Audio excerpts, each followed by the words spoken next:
Contoh, wa may yattaqillaha yaj'al lahu makhrajan wa yarzuqhu min haitsu la yahtasib. Siapa takwa kepada Allah, maka dia Allah akan selalu memberinya jalan keluar dan memberinya rezeki dari arah yang enggak akan pernah diduga. Siapa takwa sama Allah Ta'ala. Sekarang saya mau nanya, ada enggak atau pernah enggak mengalami masalah yang sampai kita melihat enggak ada solusi lagi? Ada enggak itu? Mungkin pernah ya, walaupun ini kan masih anak-anak semua nih yang di depan saya nih. Ya, masalahnya paling ya itu aja. Ya kan? Itu aja, nggak usah dijabarkan itu aja. Kecuali yang di layar monitor ini banyak bapak-bapak, ibu-ibu nih yang di rumah pemirsa ya. Pernah ngalami masalah yang kalau kata orang mumet, mentok, nggak tahu lagi solusinya bagaimana. Seperti tadi yang WA ke saya, Habib hutang saya banyak, ya satu-satunya solusi adalah jual rumah. Tapi kalau rumah saya jual, saya hidup di mana? Nah ini kan sudah jadi Tuhan tuh. Nggak sadar kan jadi Tuhan tuh. Satu-satunya solusi jual rumah. Ini salah ini. Boleh memikirkan solusi, tapi kalimat satu-satunya solusi jual rumah, baru saya bisa ngelunasi hutang saya kan salah tuh. Emangnya kamu Tuhannya? Ya kalau rumahmu kamu jual kemudian tersolusikan, kalau tambah entek kabeh, utang nggak terbayarkan, ya rumahnya juga hilang, nggak tahu. Karena kesombongan kita merasa solusinya ini. Jadi biasakan kita percaya dengan janjinya Allah, bukan kemampuan kita. Kita percaya dengan apa yang ada di sisi Allah, bukan apa yang bersama kita. Kita percaya dengan pertolongan Allah, bukan kemampuan yang lagi nempel sama kita. Kita percaya dengan apa yang Allah siapkan, bukan yang apa kita siapkan. Biasakan seperti itu. Nanti kalau udah biasa seperti itu, hidup itu enak. Contoh kasus tadi, orang yang WA saya yang saya baca. Ini saya punya utang sekian, Habib, kalau enggak saya bayar, ya nanti ada masalah, bisanya saya bayar, satu-satunya solusi adalah jual rumah. Tapi rumah kalau saya jual, saya akan hidup di mana bersama anak saya? Salah itu pola pikirnya, dirubah dulu. Rubah bagaimana?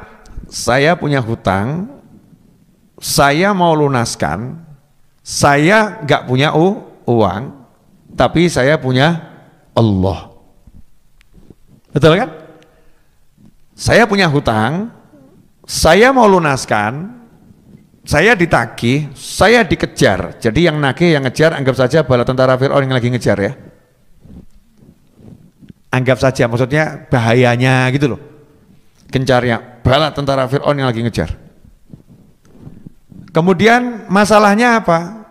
Nggak punya uang, nggak punya tentara, nggak punya pasukan untuk ngadepi Fir'aun dan bala tentaranya, nggak punya. Masalahnya itu. Solusinya itu kalau kita bisa lewat laut tadi, nyebrang laut. Kalau bisa nyebrang laut, tersolusikan. Mikirnya kan begitu ya. Kalau bisa nyebrang laut, tapi saya nggak bisa nyebrang laut kecuali saya harus jual rumah.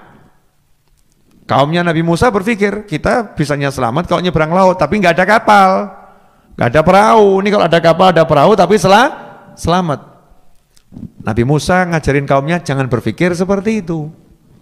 Berpikirnya apa? Inna ma'iya rabbi sayahdin. Saya punya Allah, Allah bersama saya. Nanti Allah yang ngasih petunjuk. Mau naik kapal kah, mau renang kah, ya itu nanti biar Allah yang ngasih petunjuk. Tapi nomor satu, saya mau hadirkan dulu dalam jiwa saya punya Allah, saya nggak akan mengandalkan siapapun dan apapun. Nggak ngandalkan rumah, nggak ngandalkan simpanan, nggak ngandalkan kolega, kenalan, nggak ngandalkan solusi A sampai Z.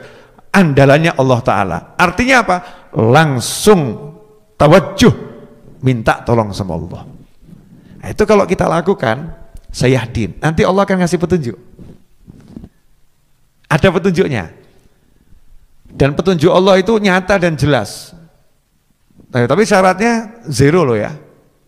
Kamu harus bisa menzerokan dirimu, nol. Buang dulu yang namanya pemikiran, buang dulu yang namanya kawan, buang dulu yang namanya aset, buang dulu semuanya. Tapi pasang niat yang baik, saya mau lunaskan hutang saya Allah.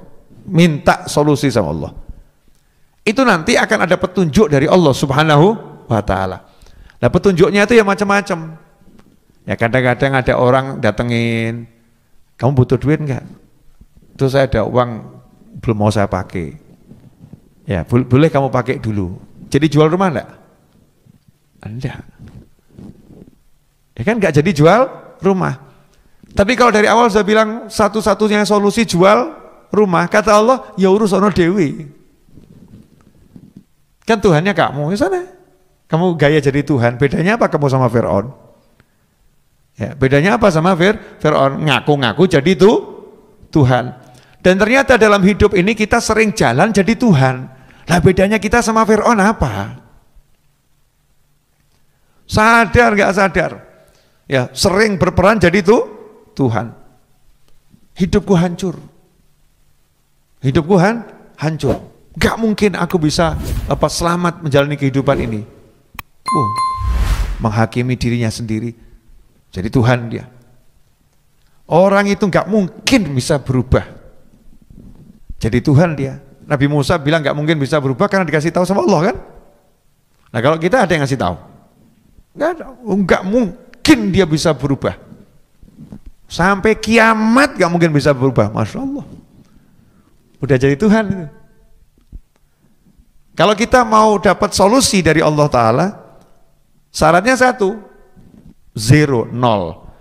Nabi Musa pun gak ngomong aku punya tongkat, enggak. Nabi Musa pun gak ngomong aku kekasih Allah. Ya aku kekasih Allah, enggak. Yang beliau sampaikan, innama ya Rabbi, saya bersama dengan Allah, Allah bersama dengan saya. Nanti Allah yang akan ngasih solusi. Nabi Musa enggak mengatakan aku alim, aku punya ilmu, aku punya banyak kisah-kisah yang akan menjadi solusi.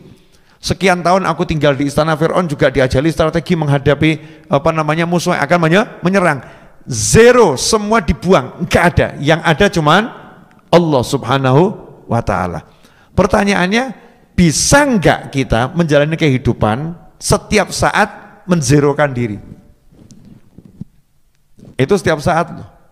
Qul huwallahu ahad, Allahus samad. Dan itulah yang ada dalam hatinya Nabi Musa alaihissalam. Yang ada cuman Allah, Allah, Allah, Allah. Jalan kemanapun, Allah, Allah, Allah. Gak pernah bersandar pada apapun dan siapapun, hanya pada Allah, Allah, Allah, Allah. Nah itulah makanya dikatakan zikir sir itu, zikir Allah, Allah, Allah.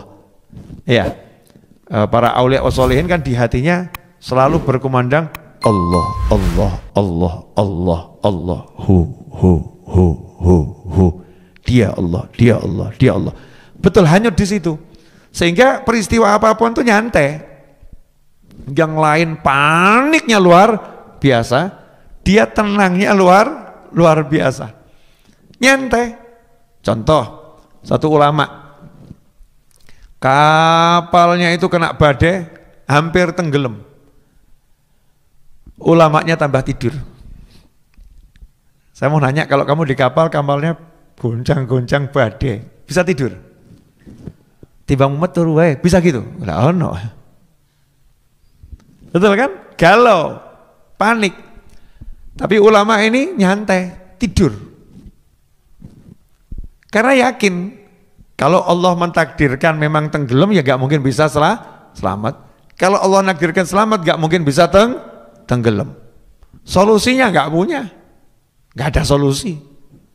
Iya, gak ada solusi. Tidur. Minta sama Allah dikasih petunjuk. Ya Allah, minta itu. Hatinya ke Allah, minta petunjuk, minta selamat. Tidur ulama tadi. Dalam tidurnya mimpi bertemu Nabi Muhammad SAW. Sama Rasul diajari SAW. Bacalah sholawat ini sekian kali. Ya, nanti akan selamat dan reda itu badai. Bangun, langsung satu kapal diajak. Dah gak usah mondar-mandir lari sana sini, duduk aja. Ini badai luar biasa diajak duduk. Ngapain? Saya mimpi Nabi SAW, kata Rasul suruh baca sholawat ini kita akan selamat semua. Nah, itulah muncul sholawat munjiyah. Allahumma salli ala sayyidina Muhammadin wa ala ali sayyidina Muhammadin salatan tunjina biha min jamil ahwali wal afat wa taqdhilana biha jamil hajat wa tutahhiruna biha min jamil sayyi'at tarfa'una biha sampai akhir itu. Dibaca terus, reda itu badai, selamat. Itu sayahdin, nanti akan datang petunjuk. Jadi petunjuknya itu bentuknya macam-macam, tapi syaratnya harus menolkan diri, hanya minta sama Allah Ta'ala. Bisa enggak kita ketika menjalani hidup ada masalah? Enggak ada masalah, hati ini hanya ke Allah terus. Ke Allah terus. Kalau belum bisa, ya minimal pas ada masalah itu. Enggak ngandalin apa-apa, yang diandalkan Allah. Nah, sekarang saya kalau ngetes orang itu, ya Allah, kaget kok jawabannya. Mas, enggak pengen beli rumah. Jawabannya, ya pengen Beb, tapi nggak punya uang. Betul kan? Pengen Beb, tapi nggak punya uang. Berarti di benaknya orang ini paling penting untuk beli rumah apa? Uang. Beda kalau nanyanya sama santri yang udah jadi santri bener. Ya, Dik, nggak pengen punya rumah. Doakan Beb, pengen Beb, insya Allah doakan. Orang dia duit, uang gak punya, uang gak punya. Jawabannya doakan Beb, insya Allah. Santri beda sama yang gak pernah nyantri. Mas, tadi kan Dik ya, nah ini Mas, gak pengen beli rumah. Ya pengen. Siapa sih yang gak pengen Beb? Oh, jangankan kok beli, kontrak aja susah. Saya mau nanya, ini Tuhannya siapa berarti? Uangnya Tuhannya. Bedanya apa dia sama Fir'aun? Bedanya apa itu? Tapi beda kalau udah pernah nyantri, yang pernah belajar. Ya beda. Dik berarti masih muda kan ya? Gak pengen nikah. Amin Beb, amin, kabul insyaallah. Amin. Punya duit? Belum Beb. Ya tapi kan nikah gak butuh duit. Butuh apa? Calon Beb.